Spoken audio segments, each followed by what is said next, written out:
Ben là. Salut tout le monde, bienvenue à cet épisode dédié à la CNESST. Ben là. Oui, et on va parler d'équité salariale. Ben là. Ben là. Un des sujets qui fait souvent l'actualité, c'est justement l'équité salariale. Puis, sérieusement, c'est un sujet que je pense qui mérite d'être abordé et discuté, puis surtout démystifié, puis surtout dans un contexte où, par exemple, on travaille avec les ressources humaines, qu'on travaille dans les organisations, puis que, tu sais, tu dis, OK, la place de la femme aujourd'hui, elle est rendue hyper importante, elle a évolué avec le temps, on n'est plus dans les années 40, dans les années 50. Donc, il y a une évolution dans les entreprises qui doit être faite, puis c'est encadré, entre autres, avec des lois, des règlements, et ainsi de suite. Puis un organisme qui s'en occupe, c'est la CNESST. Puis souvent, on entend parler de ça juste sous un angle. Et aujourd'hui, écoutez, on va en parler avec notre invité de la semaine. Attention. Voici notre invité de la semaine. Alors, je reçois M. Charles-André Théotonio, qui est chef d'équipe à la recherche et du développement en équité salariale pour la CNESST. Alors, d'entrée de jeu, est-ce qu'on peut se tutoyer, lâcher le vous, parce que je voudrais pas dire Monsieur Théotonio tout le long de l'entrevue. Ah oui, absolument. Non, c'est parce que on va quand même avoir cette proximité-là. Donc, bref, Charles-André, pour débuter, j'aimerais ça qu'on puisse savoir qui tu es, qu'est-ce que tu fais ici à la CNESST. Absolument. D'abord, bonjour, Charles-André Théotonio. Donc, je suis présentement chef de l'équipe de recherche et du développement, comme tu l'as dit. J'étais jadis, depuis 2021, j'étais conseiller en équité salariale. Donc, je suis arrivé dans un rôle à l'équipe de la recherche et du développement à l'époque. Mais je faisais aussi de l'assistance téléphonique auprès d'employeurs en particulier. Je donnais des formations, je développais du contenu aussi pour aider les employeurs à respecter leurs obligations en équité salariale. Donc, c'est un peu mon parcours. Je suis devenu chef de cette équipe-là, l'équipe de la recherche et du développement, en 2024. Recherche et développement, là, dans le fond, peut-être sur ce plan technique, Qu'est-ce que vous faites comme recherche en entour de ça? C'est sûr qu'on parle d'équité salariale. On n'est jamais très, très loin du sujet, mais pour l'équipe de la recherche et du développement, on peut aller un peu plus dans le connexe. On peut voir, par exemple, qu'est-ce qui se fait en équité salariale dans d'autres provinces canadiennes, dans d'autres pays. C'est un thème qui est récurrent. Il y a des lois qui sont mises en place dans différents pays à travers le monde. Donc, on regarde c'est quoi les différentes approches, quels outils ont été mis en place pour faire respecter des obligations qui peuvent être semblables ou différentes des nôtres, par exemple. Donc, ça, c'est un thème qui est assez présent. On regarde aussi tout ce qui est écart salarial, l'évolution de l'écart salarial au Québec particulièrement, mais aussi dans le reste du Canada. Donc, il y a différents sujets comme ça qui sont connexes à l'équité salariale, qui viennent aussi alimenter nos efforts à la CNESST, à la vice-présidence à l'équité salariale spécifiquement, notamment pour tout ce qui est données qui permettent de cibler nos actions. On est-tu bon au Québec en équité salariale? On est bon au Québec en équité salariale. On a une loi qui fait très, très, très bonne figure à travers le monde. Une des lois les plus...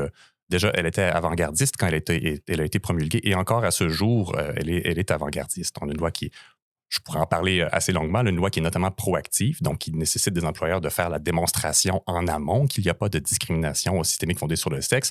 On va en reparler plus tard, j'ai confiance. Là, c'est normal que vous ne compreniez pas tout de suite de ce dont je parle, mais qui demande donc aux employeurs de faire cette démonstration-là en amont sans qu'il y ait de plainte des personnes salariées nécessairement. Alors qu'avant que la loi arrive en place, en 97, c'était les personnes salariées qui devaient, oui, elles avaient un droit à l'équité salariale en vertu de la charte, mais elles devaient faire la démonstration qu'il y avait eu discrimination systémique fondée sur le sexe, ce qui était hors de portée de la grande majorité des gens. Donc, une loi proactive, ça vient ouvrir complètement l'accès à l'équité salariale. À ce moment-là, dans le fond, avant d'aller trop loin dans le sujet, puis dans le fond, pour placer nos auditeurs qui nous écoutent, dans le fond, quand on parle d'équité salariale, dans le fond, en fait, d'égalité et d'équité salariale, on parle de quoi? Comment est-ce qu'on doit interpréter le terme en soi? Oui, c'est une distinction qui est super importante et on l'a dit sur toutes les tribunes parce que c'est une confusion qui est encore très présente dans la population au Québec, même si ça fait bientôt 30 ans que la loi existe. Égalité, équité salariale, deux concepts complémentaires, oui, mais tout à fait différents quand même. L'égalité salariale, c'est quand même bien compris. La plupart des gens savent ce que c'est. C'est deux personnes qui occupent un même emploi. Donc, admettons, je ne sais pas moi, policier, policière, admettons. S'ils ont une expérience semblable, s'ils ont un rendement semblable, s'ils ont la même ancienneté, ils doivent recevoir le même salaire. Pour éviter évidemment des cas de discrimination qui seraient fondés sur le genre, sur l'orientation sexuelle, le statut matrimonial, peu importe l'origine. Donc, à un même emploi, 2 personnes, même salaire. Ça, c'est l'égalité salariale. C'est bien connu, c'est bien compris.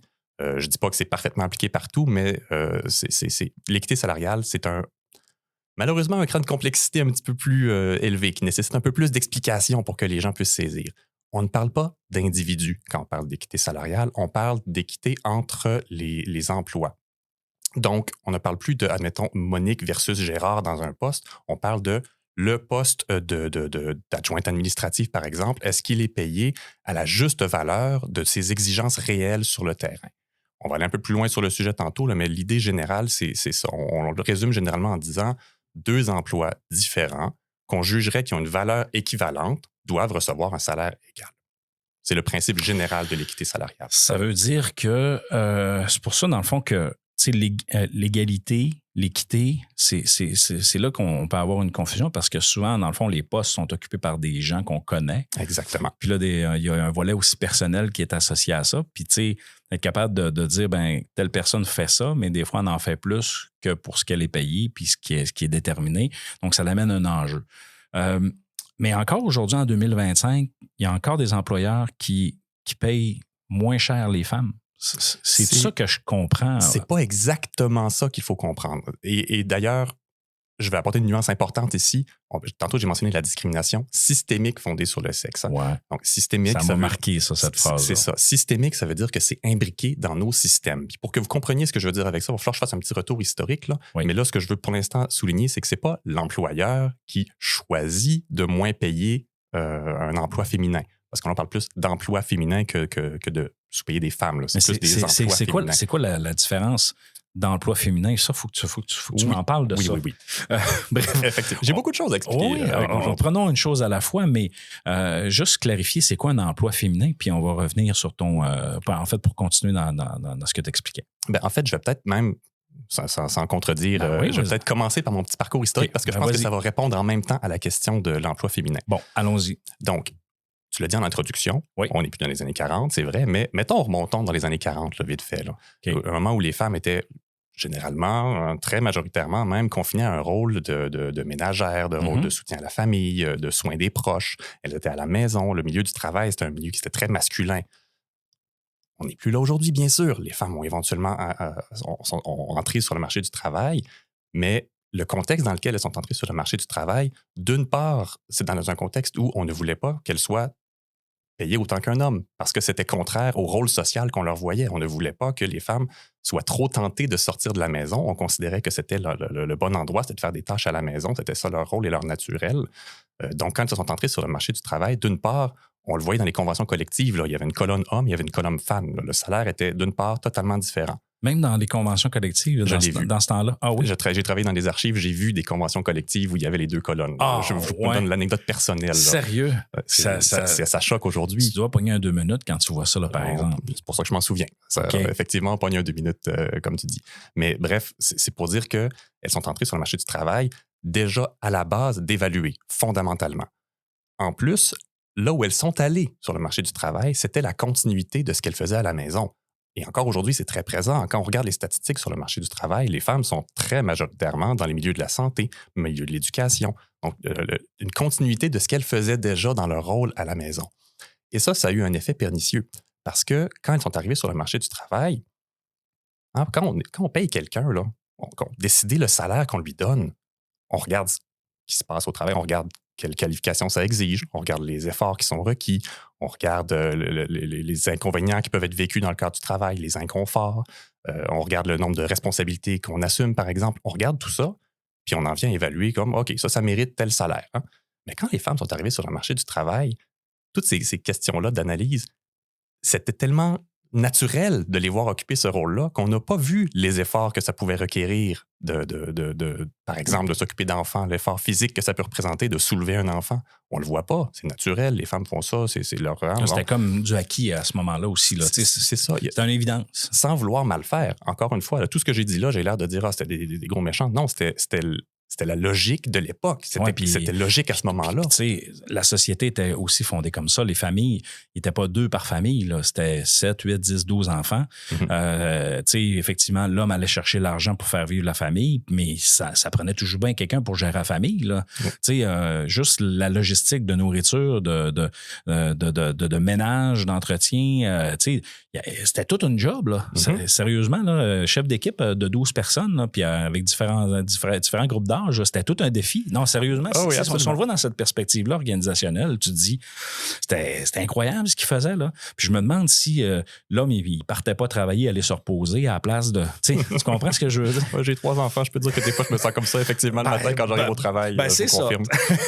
Mais je dis tout ça, là, c'est pas pour faire un gros parcours historique, mais c'est pour comprendre que, oui, on n'est plus dans les années 40, mais il y a encore un aspect de ça qui est présent.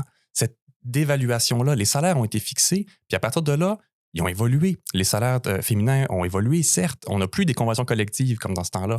Mais est-ce qu'à un moment donné, réellement, on s'est arrêté puis qu'on s'est dit, oui, mais un petit peu, là, le salaire qu'on a donné, puis qui augmente tranquillement au gré de l'inflation depuis des décennies, est-ce qu'on s'est arrêté pour le réévaluer? Est-ce qu'on a regardé les efforts que ça requiert réellement, l'emploi de, par exemple, éducatrice en milieu de garde, l'emploi d'adjointe administrative? Donc, c'est ça le problème que veut corriger la loi. Parce qu'avec le temps, ces écarts-là sont restés. On appelle ça la sous-évaluation des emplois féminins. Donc, les efforts que requièrent les exigences de ces emplois-là ne sont pas rémunérés à leur juste valeur, pas parce que quelqu'un a une mauvaise intention puis qui s'est dit « Hey, je vais sous-payer cet emploi-là », juste parce que dans la façon dont les salaires ont été fixés historiquement, et dans la société, ça s'est construit là-dessus, ça a été sous-évalué à la base. Mais le volet qualification, tu sais, par exemple, adjointe administrative. Adjoint ou adjointe administrative, dans la qualification, dans la formation, dans la diplomation, dans l'expérience requise, il n'y a pas, dans le fond, un biais à ce niveau-là en disant, puis une confusion en disant, ben, tu sais, pour ce type de travail-là, c'est ce type de rémunération-là qu'il doit avoir, qui n'est pas nécessairement basé sur le genre, parce que là, on sait que historiquement, ça a été occupé par des femmes, mais aujourd'hui, tu sais, c'est comme ça, toute la structure d'éducation, formation, qualification a évolué. Donc là, il n'y a pas quelque chose à ce niveau-là où, dans lequel oui, il y a la question de genre, un peu avec sur le volet historique, mais aujourd'hui, là, tu sais, le fait qu'il y a de la formation spécifique pour ces types d'emplois-là, il n'y a pas peut-être un biais aussi, parce que dans le fond, on ne demandera pas un niveau de doctorat pour faire ce travail-là. Donc, il y a possiblement une différenciation dans le salaire qui vient avec. Bien, vous allez voir justement, là, la loi sur l'équité salariale, et là, je fais mon petit laïus historique, là, on va revenir à la loi sur l'équité salariale, je vous promets. La loi sur l'équité salariale ne dit pas qu'il faut payer le même salaire quelqu'un qui obtient, je ne sais pas moi, un baccalauréat versus quelqu'un qui a un doc. Ce n'est pas ce que la loi dit. Elle dit juste qu'il faut qu'on soit payé pour un salaire qui soit proportionnel à la valeur réelle de l'emploi. Okay. Donc, on va aller dans les technicalités un petit peu plus tard peut-être, puis vous allez voir un peu comment ça... Là, c'est moi qui non, pas du tout, mais avant d'aller dans la technique, juste s'assurer qu'on comprend bien les bases. Bon. Et là, j'espère que j'ai répondu en même temps à la question qu'est-ce qu'un emploi féminin? Selon la loi, en fait, un emploi féminin, on va le déterminer d'une part soit parce qu'il y a un stéréotype fort. Jusqu'ici, c'est ça que j'ai utilisé comme exemple. Là. Oui, effectivement. Infirmière, adjointe administrative, il y a un stéréotype fort. Des fois, il y a un stéréotype peut-être moins présent. Si je vous dis avocat, peut-être que vous serez moins certain Mais les avocats, les femmes avocates sont moins payées.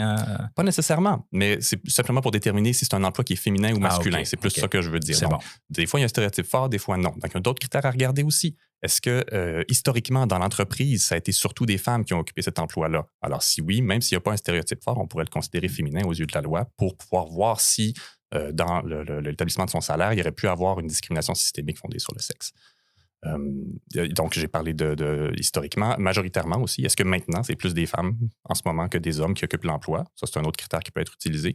Puis, il y a un quatrième critère qu'on voit moins souvent, qui est de dire si dans une entreprise, admettons, qui est à 98% masculine, le 2% de femmes, il est uniquement dans cet emploi-là. Ben là, peut-être que ça pourrait aussi faire pencher la balance pour dire, ben là, peut-être que celui-là, on va le considérer féminin dans cette entreprise-là. Aujourd'hui, en 2025, tantôt, on parlait que tu avais vu des conventions collectives qui avaient une section pour les femmes et une section pour les hommes.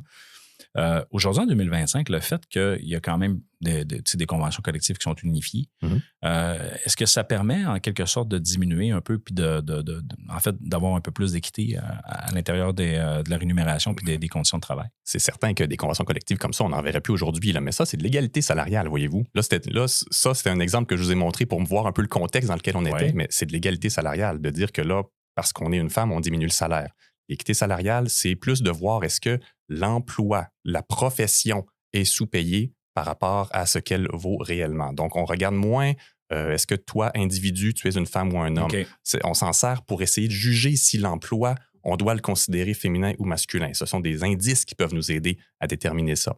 Mais ce n'est pas la réponse ultime. Là. Souvent, le stéréotype est assez parlant aussi pour déterminer ça. Donc là, la loi, si je comprends bien, la loi permet de catégoriser le type d'emploi puis de dire, ben pour ce type d'emploi-là, peu importe le genre, quand tu fais ce genre de travail-là, voici les paramètres qui doivent, dans le fond, être respectés dans la rémunération, bien, en fait, dans l'ensemble je dirais, de l'aspect fonctionnel de l'emploi. Est-ce que j'ai bien compris ou je suis dans le champ? C'est bien résumé. C'est en gros traits, bien sûr, mais c'est bien résumé. Je peux dire l'exemple. Moi, j'ai déjà reçu des versements d'équité salariale. Évidemment, je suis un homme. Ça s'entend peut-être au micro. Qu'est-ce que ça veut dire? Quand on constate qu'il y a des écarts salariaux, quand on constate qu'il y a eu...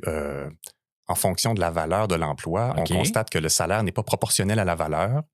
Bon, à la fin des travaux d'équité salariale, il peut y avoir des ajustements qui sont versés aux personnes salariées de cette catégorie d'emploi-là pour venir corriger cette discrimination-là rétroactivement et pour le futur aussi. Donc là, moi, j'en ai reçu. C'est ce que je voulais dire. Donc, dans le fond, peu importe le genre, effectivement, puisque j'occupais un emploi à ce moment-là qui était féminin et que suite à des travaux d'équité salariale, l'écart a été corrigé, j'ai reçu aussi ce versement-là. OK. Et ça, dans le fond, la rétroaction ou l'ajustement, est-ce que c'est juste sur l'année en cours ou c'est avec le nombre d'années qui est occupé par l'employé? C'est une question comme ça, là.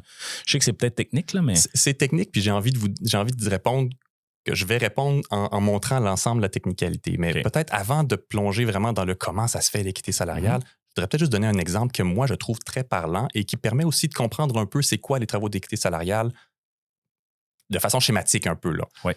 Admettons, on est à la maison dans un quartier, on a une pelouse à tondre, on a des enfants à garder.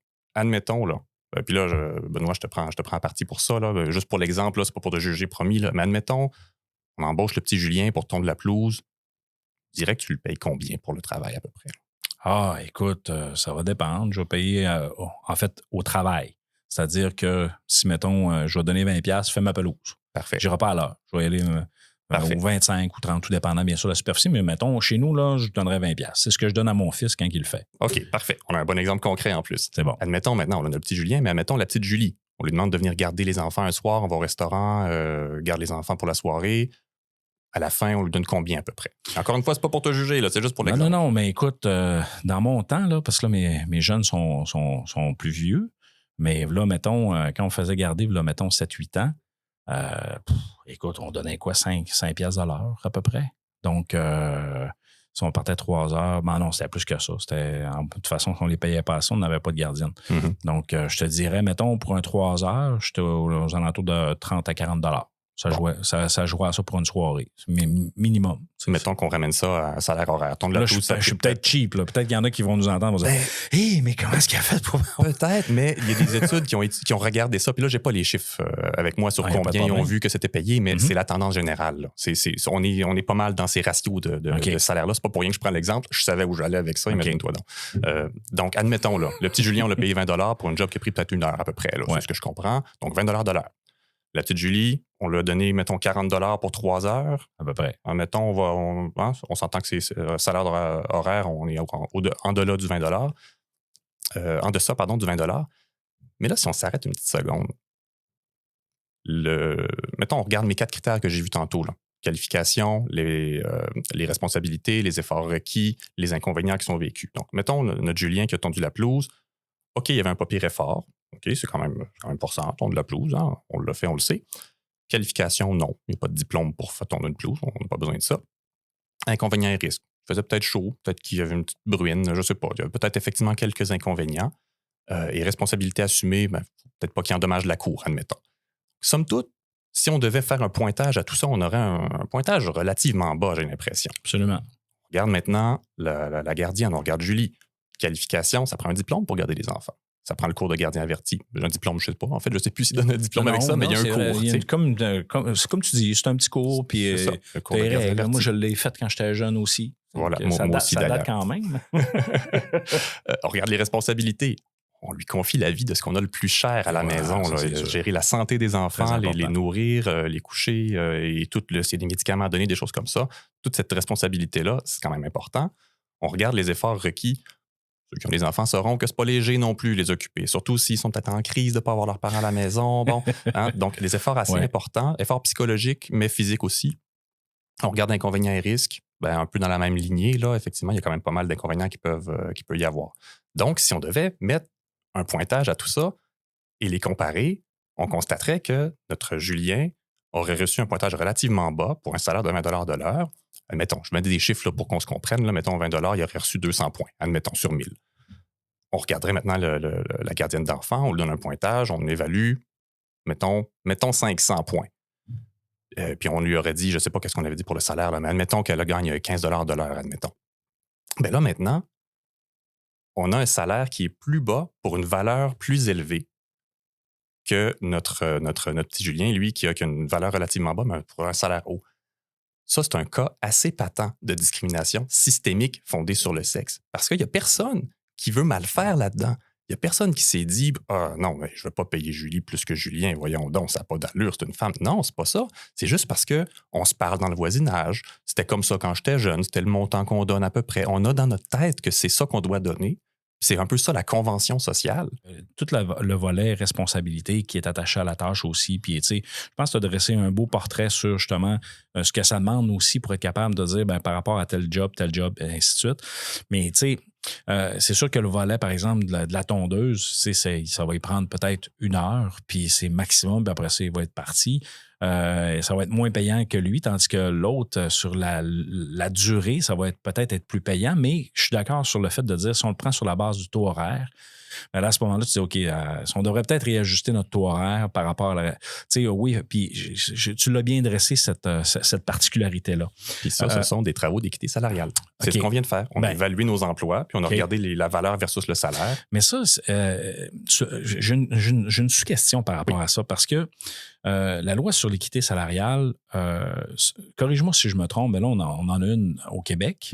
Mais sur le plan fédéral, est-ce qu'il y en a une loi aussi au niveau fédéral de ça? Depuis 2021. Donc, c'est récent. OK, c'est récent, ça. Oui. Mais celle qu'on a adoptée au Québec, ça date de combien de temps? Elle a été adoptée en 96 et elle est entrée en fonction en 97.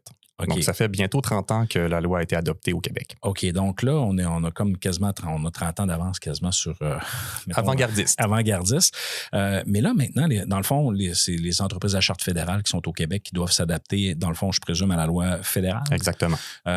Puis comme ils ont du retard, eux autres, ça n'amène pas une confusion peut-être dans la compréhension des gens ici au Québec. Là, dans le fond, quand on parle de ça, est-ce que ça contribue un peu peut-être à cette base de confusion?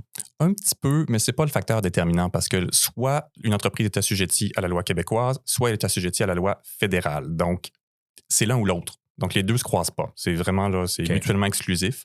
Donc, des cas de confusion, on en a des fois surtout... Mais juste dans la perception populaire, là, tout simplement, parce que c'est pas tout le monde qui le savent nécessairement en disant, moi, je travaille dans une compagnie avec une charte canadienne, puis là, c'est les lois canadiennes qui s'appliquent. C'est juste cette différence-là que je veux qu'on fasse ressortir un petit peu. Là. Il y en a un petit peu, des cas comme ça, mais c'est rare. Là. Vraiment, le cas majoritaire, là, et même on a fait des sondages, je pense que les 2 tiers de nos répondants confondaient égalité et équité salariale. Et souvent, au téléphone, même, on parle à un employeur, on voit qu'il y a des obligations à réaliser, puis on lui explique, puis il nous répond mais je comprends pas, moi, ça me dérange pas, un homme, une femme, ils gagnent le même salaire. Oui, mais c'est pas ça. Donc, ça, c'est vraiment l'enjeu principal qu'on a, c'est cette compréhension-là de ce qu'est l'objet de la loi, ce qu'elle veut corriger et surtout ce qu'elle corrige pas. Il y a des choses qu'elle ne touche pas, la loi. Elle s'intéresse, à la discrimination systémique fondée sur le sexe. C'est ça son objet. Donc, elle ne va pas corriger d'autres écarts qui sortent du créneau de la loi, finalement. J'aimerais qu'on parle de la publicité qui est en ondes actuellement. Ceux qui ne l'ont pas vu, c'est un bijou de 30 secondes de télé. Sérieusement, qui présente un homme puis une femme, puis dans le fond, on les voit dans le stationnement. Et là, on voit l'écart qui se crée entre les deux. Puis dans le fond, ils se rendent dans l'entreprise. Bref, je la résume. Là. Dans le fond, d'où vient cette idée-là de faire une campagne pour sensibiliser dans le fond, je présume que vous voulez sensibiliser les entreprises à dire, ben là, après 30 ans, déguédiner, là, faites de quoi? C'est pas que les entreprises, là, c'est pas ça. C'est aussi de faire comprendre l'équité salariale. Encore une fois, ça, c'est un enjeu qui occupe beaucoup de nos communications. Là, on veut vraiment que les gens comprennent ce que c'est et comment corriger les écarts salariaux fondés sur la discrimination systémique, justement. Mais l'idée de cette publicité-là, c'est aussi pour les personnes salariées. C'est pas juste pour les entreprises. C'est aussi qu'elles réalisent que parce que tout un pan de la loi où les personnes salariées doivent faire valoir leurs droits aussi. Donc, les entreprises, au terme des travaux d'équité salariale, elles vont faire un affichage. Elles vont présenter les résultats des travaux pour que les personnes salariées puissent en prendre connaissance, poser des questions, demander des corrections aux travaux si elles pensent qu'il y a des enjeux qui n'ont pas été pris en compte. Et éventuellement, si elle demeure insatisfaite des résultats, elle peut même porter plainte à la CNSST. Donc, il y a tout un volet de participation des personnes salariées qui est fondamental à la loi sur l'équité salariale. Donc, il faut aussi que les personnes salariées sachent ce que c'est et qu'elles comprennent ce que c'est. Donc, cette campagne-là vise, oui, d'une part, à sensibiliser les employeurs, mais aussi à sensibiliser et à informer les personnes salariées. Là, on a présenté l'enjeu de l'écart salarial. C'est une campagne de communication. On va vous en reparler. Il y en aura d'autres. Oui. Mais là, c'est un parce premier... que sérieusement, c'est sur le plan... Moi, je pense que quand je l'ai vu, ça m'a marqué tout de suite parce que c'est venu me chercher en disant... puis je te le dis, là, moi, dans ma tête, ce qui s'est passé, c'est que j'ai dit... Dans ma tête, je me suis dit, je peux pas croire qu'en 2025, c'est encore présent. Mm-hmm. Puis 9% en 2024. Puis honnêtement, je me dis, là où c'est qu'on en est rendu dans notre société, ce genre d'écart-là, on peut pas accepter ça dans la. Oui, mais déjà, je pense que là, je ne vais pas rentrer dans mes technicalités là, dont on parle depuis le début. Je pense qu'on est rendu là. J'attends juste ça depuis. On y est, là, ça y est. D'une part, spécifier que la loi s'applique à toute entreprise de 10 personnes salariées et plus. Okay. Dans une année, en fait, une moyenne. Là. Si on a en moyenne 10 personnes salariées ou plus dans une année, la loi s'applique et du moment qu'elle s'applique un jour, appliquer toujours. Donc, on devient assujetti à la loi jusqu'à la fin des activités de l'entreprise. Ça, c'est première nuance que je voulais apporter. Deuxième nuance, l'équité salariale ne se fait qu'au sein d'une même entreprise. Donc, là, pour l'exemple, construction-éducation, là, j'expliquais la ségrégation professionnelle. Mais dans les faits, la loi ne va jamais exiger d'une entreprise de construction qu'elle compare ses salaires à une école, par exemple. Jamais ça arrive. C'est juste au sein d'une même entreprise. Donc, ça, c'est une autre nuance importante. Par contre, pour la question des efforts physiques, oui, c'est pris en compte. La façon dont les travaux sont faits, il existe deux travaux principaux, disons. Il y en a un qu'on appelle l'exercice initial. Quand une entreprise devient assujettie à la loi, elle va faire un exercice initial. Elle ne le fait qu'une fois. Elle vient instaurer l'équité salariale dans l'entreprise avec l'exercice initial. Donc, elle fait ce qu'on a fait avec notre exemple de Julien et Julie tout à l'heure. Là. Oui. Elle va prendre ses catégories d'emploi, elle va déterminer... catégorie d'emploi, c'est le jargon légal. Là. Elle va regarder ses emplois, grosso modo, regardons ça simple. Elle va déterminer lesquels sont féminins ou masculins. Et là, dans le jargon légal, on va dire une catégorie d'emploi à prédominance masculine ou féminine. Elle va regarder donc ses emplois, décider qu'est-ce qui est féminin ou masculin selon les 4 critères que j'ai mentionnés tout à l'heure, stéréotypes et compagnie. Ensuite, elle va faire une évaluation des emplois. Donc, elle va regarder les qualifications que ça exige. Elle va regarder les responsabilités que l'emploi demande. Elle va regarder les efforts qui sont requis. Puis là, je dis effort physique, mais aussi effort intellectuel. Oui, là. tout à fait. Parce que les lésions, c'est pour ça que je t'en parlais un petit peu en faisant la comparaison entre la construction et l'enseignement. C'est parce qu'en enseignement, ça va être souvent des lésions psychologiques, des problématiques à ce niveau-là. Parce que c'est à ce niveau-là que c'est exigeant comparativement à l'autre.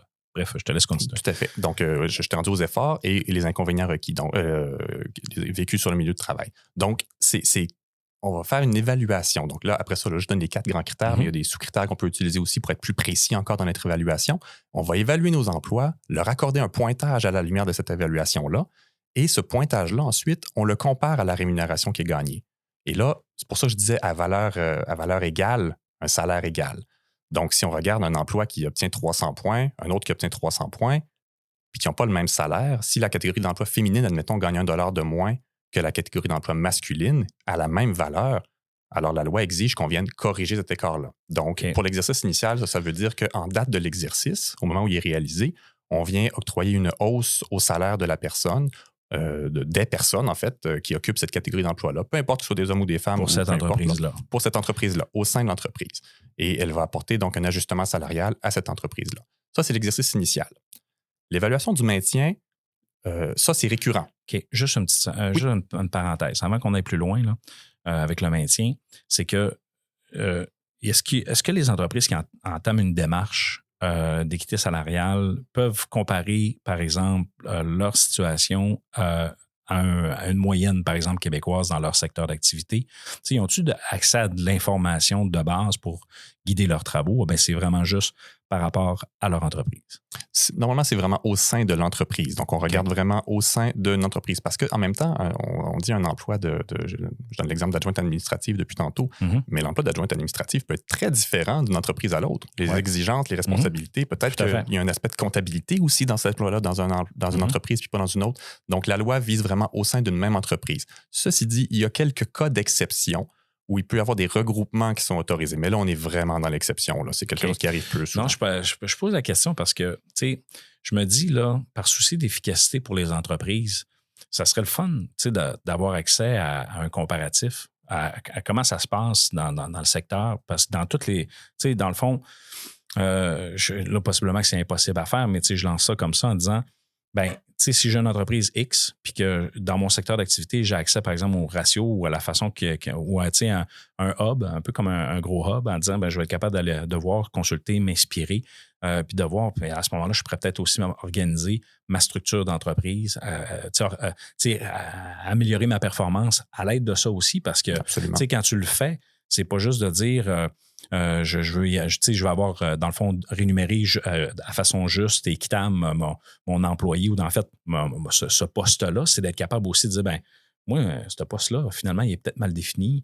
Tu sais, le travail de ressources humaines n'a peut-être pas été fait convenablement. Tu sais, on parle d'une entreprise, mettons, de 15-20 personnes. Ben, des fois, ils n'ont pas nécessairement des personnes dédiées pour faire ça. Fait qu'ils doivent se faire accompagner par des consultants. Fait que, tu sais, est où la ligne? Fait que, tu sais, dans le fond, je suis plus dans comment est-ce qu'on pourrait... En fait, c'est des suggestions. Là, comment adoucir la pilule, finalement. Oui, c'est ça. C'est parce que tu t'occupes de la recherche. Peut-être que tu pourrais benchmarker des autres provinces, voir qu'est-ce qu'eux font. Est-ce qu'ils mettent à disposition ce genre d'outils-là complémentaires? Bref, on parle pour parler. Ben, on parle pour parler, mais en même temps, c'est beaucoup de notre travail. C'est exactement ça. La recherche et au développement particulièrement, mais dans le reste de mon équipe aussi, on a beaucoup de choses pour aider les employeurs. C'est beaucoup de notre travail de prévoir des outils pour les aider. Mais pour revenir à l'idée des regroupements qu'il peut y avoir, je sais aussi qu'il existe. Encore une fois, c'est dans l'exception, puis c'est pas la loi qui prévoit ça. Là. Il existe, par exemple, quand certaines entreprises sont dans un même milieu, ça se peut qu'il y ait une association, un ordre ou quelque chose comme ça qui peut offrir quelques petites choses pour aider là, qui sont spécifiques, là, mais là, ça sort de l'application de la loi. Pour l'application de la loi, par exemple, c'est à ça qu'on sert, la CNSST, et plus particulièrement à notre vice-présidence, la vice-présidence à l'équité salariale. On est là pour soutenir les employeurs, on est là pour soutenir les personnes salariées aussi, bien sûr, pour faire valoir leurs droits, mais les employeurs aussi pour la réalisation des travaux. Donc, on fait... C'est beaucoup, beaucoup, beaucoup de notre activité de venir les aider. D'une part, leur dire qu'ils ont des obligations, parce qu'encore une fois, c'est méconnu, la loi sur l'équité salariale. Donc, on envoie des lettres de rappel. Après 30 ans. Après 30 ans encore. Oui, c'est encore un enjeu, effectivement. Est-ce qu'on peut se réveiller au Québec? Tu dis, oui, il y en a qui l'ont fait, mais en tout cas, bref, je lance un message à nos entrepreneurs qui nous écoutent, parce que je pense que ça peut être... Tu sais, quand tu le fais, là, ça peut juste être bien en bout de piste. Là. On en ressort des bienfaits, c'est clair. Là, notamment le fait de se faire une structure de rémunération quand il n'y en a pas. Ça arrive effectivement à des entreprises qui on donne les salaires. C'est une petite entreprise, les salaires sont faits comme ça, on évolue. Bon, puis on n'a pas une structure stricte qui permet d'être plus durable finalement. Donc ça, c'est un gain qu'on peut avoir à l'équité salariale. Revenons à ce qu'on se disait tout à l'heure, parce que je t'ai arrêté à l'étape du maintien. Oui, et là, pourtant, c'est important, parce que l'exercice initial, la plupart des entreprises l'ont fait déjà. Donc, juste pour replacer ceux qui nous écoutent, là, la première étape, on était dans... L'exercice initial. Dans l'exercice initial, là, on est dans le maintien, c'est ça? Exactement. L'exercice initial, on le fait une seule fois. Oui. Et là, on vient instaurer l'équité salariale dans l'entreprise. Donc, on a regardé à une date fixe. On a pris une photo, là, à une date, là, admettons, je ne sais pas moi, le 15 juin, on va dire. Et on a regardé les salaires, on a regardé la valeur de nos emplois à cette date-là. Et on a produit les travaux, on a ajusté les salaires. Voilà, l'équité salariale est instaurée en vertu de la loi sur l'équité salariale. Maintenant, à partir de là, l'exercice initial, on n'y touche plus. On n'en refait plus de ça. Aux 5 ans, par contre, on doit évaluer le maintien de cette équité salariale-là. OK, ça veut dire qu'à partir des travaux qu'on a faits, est-ce qu'on l'a respecté, c'est ça? C'est de voir, est-ce que dans la vie de l'entreprise, ça bouge l'entreprise, il s'en passe des choses. On crée des nouveaux emplois, il y en a qui disparaissent. On achète des nouvelles machines pour réaliser des travaux, on change des logiciels. Donc, plein de choses qui peuvent changer la nature des tâches Et puis aussi, on change les salaires. Hein? Évidemment, donc tout ce qui peut potentiellement jouer sur notre évaluation des emplois, tout ce qui peut faire que la valeur en pointage qu'on a donnée, elle a peut-être fluctué avec le temps, ou tout ce qui peut faire que le salaire aussi aurait changé. Donc, on vient faire cette évaluation de maintien-là aux 5 ans rétroactivement. Donc, on revient sur les 5 années qui viennent de s'écouler pour identifier ce qu'on appelle des événements. Donc, c'est ce que je viens de dire. Des événements, c'est tout ce qui aurait pu survenir dans l'entreprise, qui aurait pu jouer sur notre évaluation d'équité salariale qu'on avait faite à l'exercice initial. Et si on constate des écarts qui seraient apparus à cause de ça, on les corrige rétroactivement pour cette période de 5 ans-là. Et pour les 5 années à venir, on ajuste le salaire pour que ces écarts-là ne perdurent pas dans le temps. Et ça, c'est récurrent, c'est aux 5 ans. Peut-être une question, je ne sais pas si vous avez la réponse, mais avec l'arrivée de l'intelligence artificielle dans les entreprises qui change la façon souvent même de travailler, est-ce que c'est des choses que vous commencez à voir arriver dans le processus d'équité? Est-ce que vous commencez à en entendre parler puis même à le considérer? Déjà, dans mon équipe, on le surveille. Je peux déjà le dire. On a un œil ouvert et on a l'oreille au plancher pour écouter puis voir qu'est-ce qui se passe. On n'a pas encore... on n'a pas encore eu vent d'une solution logicielle qui ferait les travaux d'équité salariale. Et je pense pour une très bonne raison, il faut s'en méfier. C'est pas nécessairement d'utiliser l'IA pour faire l'équité. C'est plus de... Mettons que tu arrives moi, j'enseigne en administration. En administration, tu peux avoir un gain d'efficacité. Tu peux augmenter ta productivité grâce à l'IA. Donc, ça, c'est pour des tâches simples, des fois, ne serait-ce que pour rédiger plus efficacement. Il y a comme des choses, des endroits où l'IA peut être déjà très efficace, mais qui, dans le fond, nous permettent de gagner en productivité. Est-ce que je vais être payé moins cher parce que j'en fais plus? Donc, c'est juste dans cette question-là, dans le fond, c'est dans cet aspect-là. Est-ce que vous avez commencé à en entendre parler, puis est-ce que ça fait partie maintenant des travaux? C'est le deuxième volet qu'on surveille aussi, de voir est-ce que ça peut changer la nature des tâches et quel impact ça peut avoir sur l'équité salariale. Ça peut en avoir un impact. Là. Ça se peut qu'effectivement, l'effort qui était requis pour un emploi, je ne sais pas moi, je n'ai pas envie de donner un exemple concret pour ça, en fait, parce que j'aurais peur de me gourer puis de me mettre le pied dans la bouche. Mais ça se pourrait que les efforts requis par un emploi aillent en diminuant, admettons, parce que on l'a déjà vu, là, on a un nouveau logiciel comptable qui fait un paquet de calculs maintenant automatique qu'on devait faire manuellement avant. L'effort va diminuer peut-être, effectivement. Donc, ça se peut que l'évaluation diminue. Ceci dit, en vertu des travaux d'équité salariale, personne ne peut baisser de salaire. C'est simplement pas possible. C'est interdit par la loi. Donc, si on constate un écart, mon exemple de $1 qui serait à corriger, on ne pourrait pas dire là, moi, je vais baisser mon salaire masculin puis ça va être ça. Là. Non, c'est interdit par la loi. Personne ne peut baisser de salaire en vertu de la loi sur l'équité salariale. Donc, ça n'aurait pas d'impact sur les salaires. Ça se peut, par contre, ça se peut que ce soit effectivement un événement à prendre en considération. OK. Est-ce que, je m'excuse dans l'aspect des questions techniques parce que je trouve ça, ça permet de rendre ça concret. Je prends une figure de style, une entreprise qui a 10 employés, 15 employés, mettons, sa structure de gestion est coup-ci coup-ça, elle n'est pas vraiment, puis ça bouge, ainsi de suite. Elle doit faire face à une démarche d'équité salariale. Elle fait quoi? Elle commence par où? Étape par étape. En fait, la première étape, c'est simple, c'est de nous parler, c'est d'aller voir sur le site de la CNSST parce que, encore une fois, c'est beaucoup de notre travail d'offrir du contenu pour aider particulièrement ces employeurs-là. C'est vraiment notre principal clientèle. Si vous appellent, là, ils recevront pas une ticket. Là. Non. Il n'y a pas à avoir peur avec la CNSST. Là. C'est-à-dire, la CNSST fait aussi des enquêtes et des vérifications. Il y a tout un volet. Mais quand elle nous appelle, on n'a aucun lien. Quand on a notre ligne d'assistance, là, moi-même, je réponds au téléphone. Là, donc, ça se peut même que vous ayez la chance de me parler. Imaginez-vous donc. Rien de moins. Quand on parle au téléphone, on n'a aucun lien avec les enquêtes et c'est même prévu par la loi. Là. On ne doit avoir aucun lien avec le personnel aux enquêtes. Justement pour que les gens n'aient pas peur de nous appeler et qu'on puisse les aider dans la réalisation de leurs obligations. On est là pour aider. J'étais conseiller en équité salariale, donc je donne des conseils en équité salariale. Donc, on a cette ligne d'appel-là qui est sans frais, soit dit en passant, et qui a un délai de réponse tout à fait raisonnable. Ça, s'il y en a qui craignent que ça prenne 1 heure à avoir une réponse, c'est pas si pire. Mais au-delà de ça, je veux pas lui. Soyez patient quand même. Non, mais c'est pas si mal, honnêtement. Mais d'abord et avant tout, le site web de la CNSST, une mine d'or d'informations. Là-dessus, tout notre site web explique chaque étape des travaux d'équité salariale en long et en large avec des exemples. Il y a des outils qui sont à la disposition des employeurs aussi. On a lancé, pas plus tard qu'en avril dernier, une nouvelle solution logicielle qui accompagne, une solution clé en main qui accompagne de A à Z pour faire les travaux. établir les catégories d'emploi, déterminer est-ce que c'est féminin, masculin, faire l'évaluation des emplois avec on appelle ça un plan d'évaluation. C'est un peu comme le bulletin qu'on va utiliser pour évaluer là, les grands critères que je mentionnais tout à l'heure. Là. C'est déjà tout clé en main, c'est déjà tout prévu. Je calculais la rémunération aussi des catégories d'emploi et automatiquement voir s'il y a des écarts et générer les affichages. Donc, du début à la fin, la solution en ligne Mon équité salariale, sans frais, encore une fois, pour tout employeur qui a un code ClickSecure entreprise, il peut s'y connecter et faire ses travaux là-dessus. Donc, on offre toute une gamme d'outils et de contenus informatifs. Et si ce n'est pas suffisant, vous nous appelez et on vous guide, on vous aide. Ça se peut qu'on vous réfère vers une page du site web où il y aurait la réponse à votre question, mais si c'est une question un peu plus crunchy, j'ai envie de dire, là, ça se peut que ça passe en deuxième ligne où là, on va discuter avec vous, on va voir votre situation puis on va vous aider à y voir clair. OK. Donc, l'entreprise, elle va aller chercher son information, mais à partir du moment qu'elle va décider de faire la démarche d'équité salariale, est-ce qu'elle engage une firme externe? Est-ce qu'elle mandate quelqu'un à l'intérieur de l'entreprise? Dans le fond, c'est plus ce volet technique-là que j'aimerais savoir parce qu'on parle d'équité salariale, on parle de la loi, on comprend le processus. Je pense qu'on a fait le tour de ça. Mais maintenant, concrètement, là, tu sais, quand je veux le faire, je veux me corriger, je suis 30 ans en retard, tu sais. Je dis 30 ans, mettons, l'entreprise, elle a... Ouais, l'entreprise peut être plus jeune. L'entreprise a 10 ans d'activité, puis que là, elle a une progression, 15 employés, comme je disais, pas trop organisée. Elle décide de se mettre à jour, en fait, d'aborder cette question-là pour corriger la situation. Dans le fond, concrètement, elle fait quoi?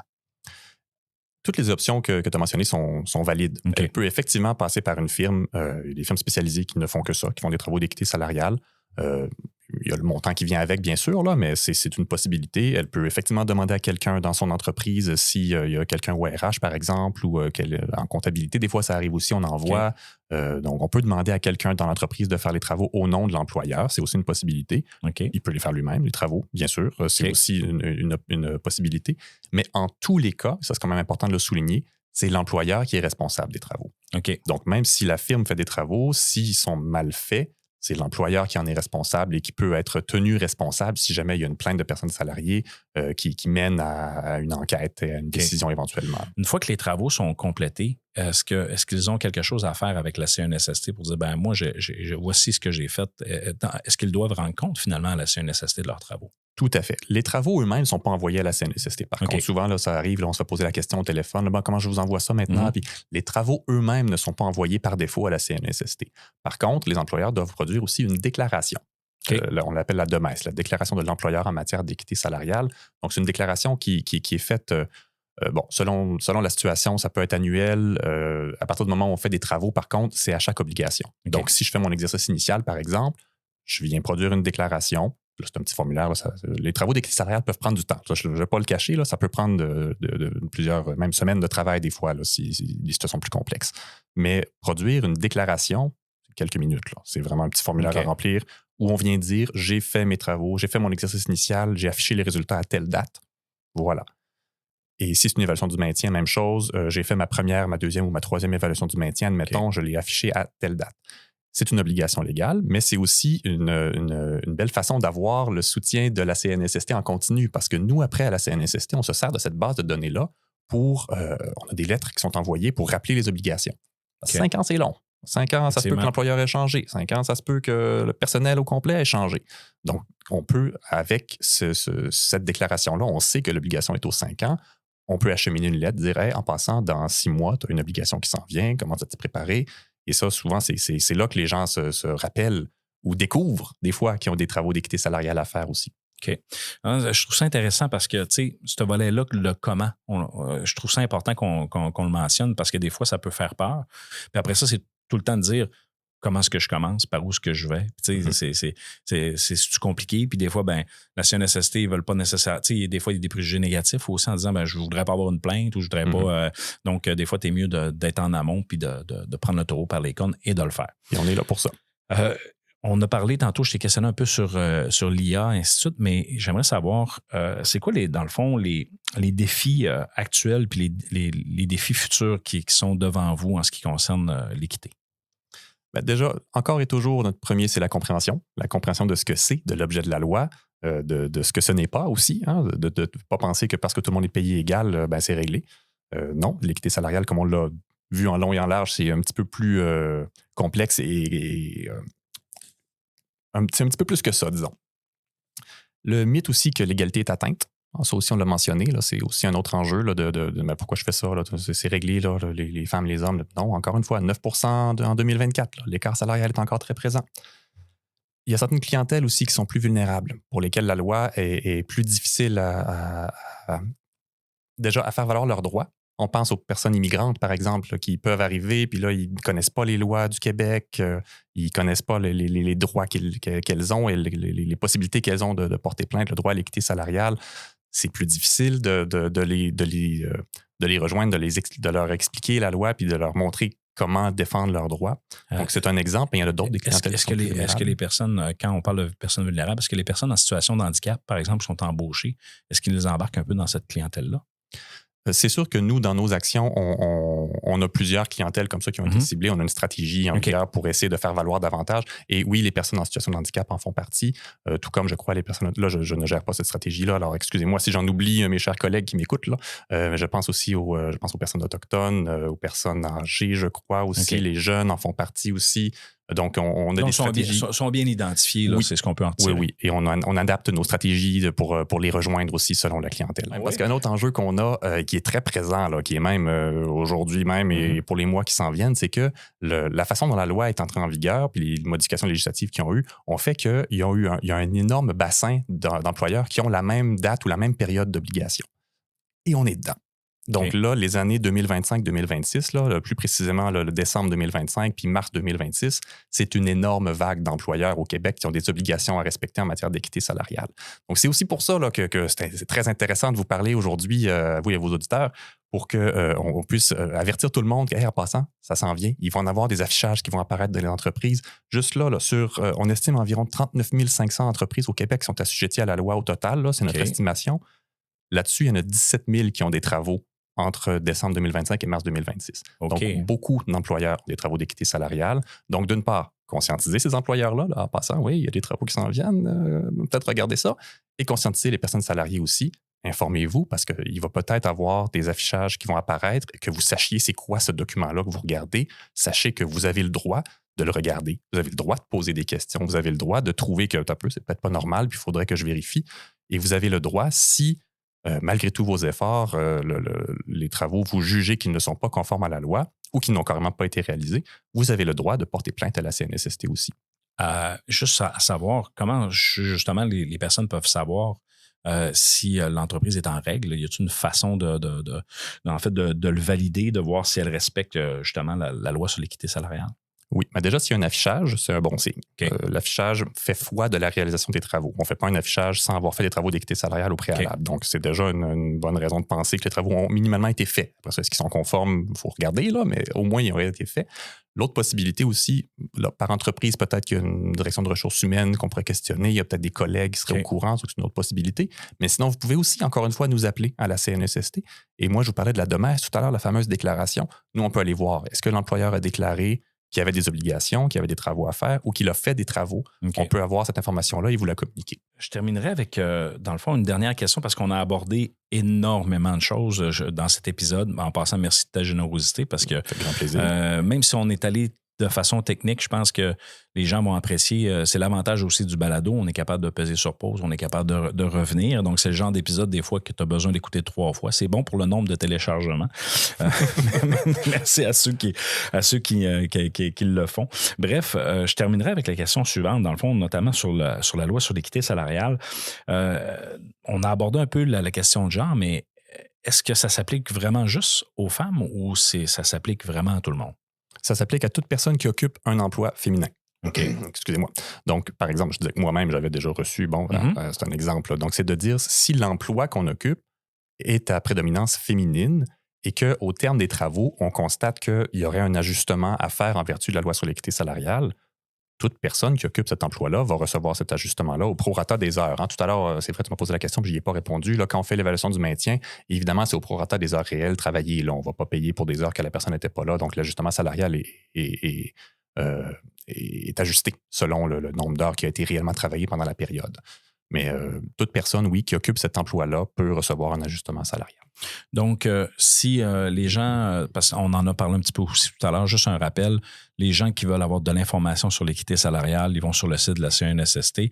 Je présume qu'il y a un onglet spécifique à l'équité Il y salariale. a toute une section spécifique à l'équité salariale et même, je vais vous référer plus spécifiquement là, pour vous demander tout à l'heure la personne qui commence les travaux d'équité salariale, comment elle commence par notre formation en ligne.